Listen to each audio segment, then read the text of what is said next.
What's cracking? It's your homie Ice Cube. Just wanted to address a few things. Everybody been checking out the internet. My man Katt Williams. First of all, I just want to say, we shot that movie over 20 years ago. So, people have different perspectives, and it's been a long time. I also want to say, every comedian that I've worked with, every comedian that I've put in a movie, I only put them in the movie because I thought they was funny. I thought they was perfect for the part. I tried to put them in a position to win. That's what it's all about, I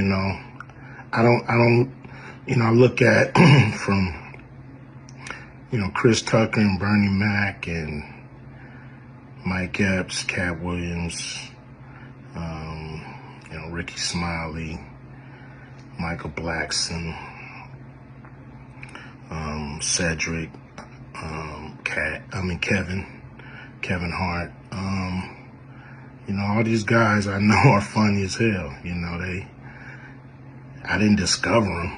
They were doing their stand-up or doing their thing, and I knew that they were great and that they could act, and that if I have an opportunity, I was gonna give them an opportunity. To me, that's what it's all about. As far as specific things, Katt was 100 on a few things. Most of what he was saying, a couple things, I just want to clarify. When we bring in a new, comedian, we do have them try out for different roles. So Ricky did give Money Mike a shot. But when we saw him and, we kind of saw how he moved and how he was, auditioning, we decided that he would be a better, Santa Claus, which was, to me, the perfect casting. When we saw Mike, damn, I call him Money Mike. When we saw Katt, when I saw him, I just knew that he was perfect for Money Mike. And, Katt, said he wrote his role, which, the role was written, but he enhanced it. This is why Katt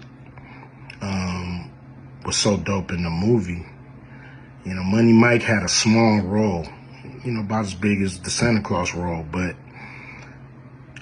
when we start filming, he was giving us such magic that we kept expanding his role, giving him more to do because he was on point. When we shoot these movies, for one, the scripts are fire, or they wouldn't even do it. The scripts are laugh out funny. But we shoot the script, but once we get what we need from the script, we let the comedians ad-lib, riff, play with the words, do their thing. We give them a take where they can, or 2, 3 takes where they can go off and do what they feel. Sometimes it makes the movie, sometimes it don't. When somebody gives you jewels, you want to try to make sure that makes the movie.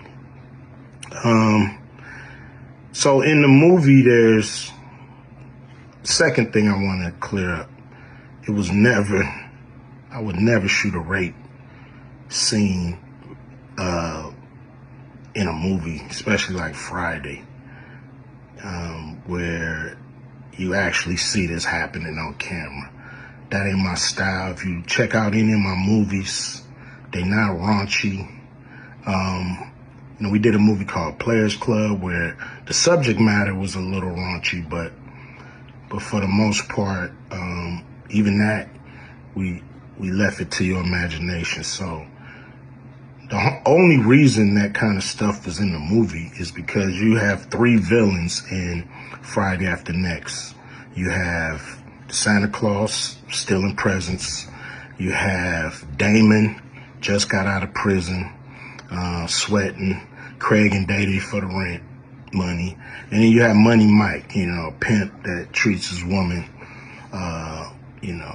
like a property. So Craig is always fighting the villains in the movie, from the Joker brothers to Debo. And so we already had Craig fighting Santa Claus. And the only real way to get rid of the other two villains was to have them go against each other. And the plier joke was always in the script, it was never, we would never ever show that, that's not my style if you look at any of my movies.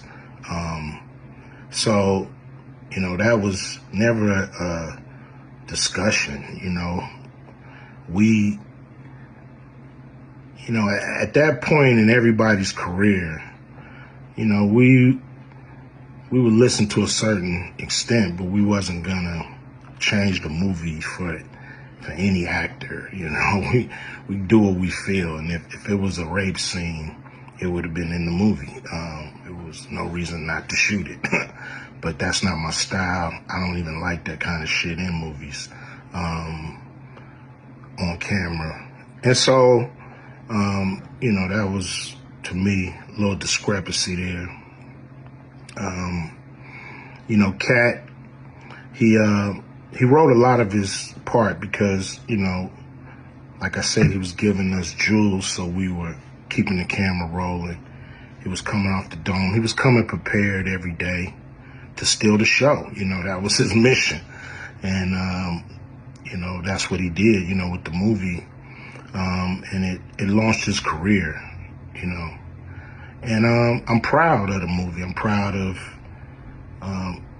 all the guys who've, come through, a Q Vision production and went on to do bigger and better things.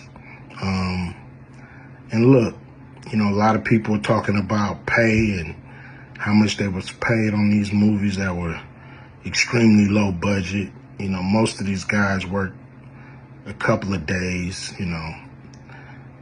and when you're doing a movie, there's over 100 people working on the movie that need to get paid. Most of them got to get paid every day. And there's pre-production and post-production. Even after you finish with the actors, you got to pay editors and sound people. And my movies are all about quality. So most of the money go up on the screen. I'm not giving you no bullshit. I'm not giving you no low budget, shit you can laugh at because it's so cheap. So, we try to put all the money on the screen. And so any actor that's mad at what they got paid, just look at what you was doing. Look at where your career was at the time. Take a look at where it is now. And Friday has something to do with that, I believe. And I put a lot of people in movies, but they ain't never put me in a movie. So you could take that for what it's worth. You know what I'm saying? I've given a lot of these guys opportunities. And I still act, so I'm waiting for a call. I ain't got to produce everything or write everything. I got love for all the comedians that I've worked with. Got, much love for Cat. He spoke up for me a lot. And I just wanted to be clear and clarify some things. And shit, man. I hope y'all have a good 2024. Yeah.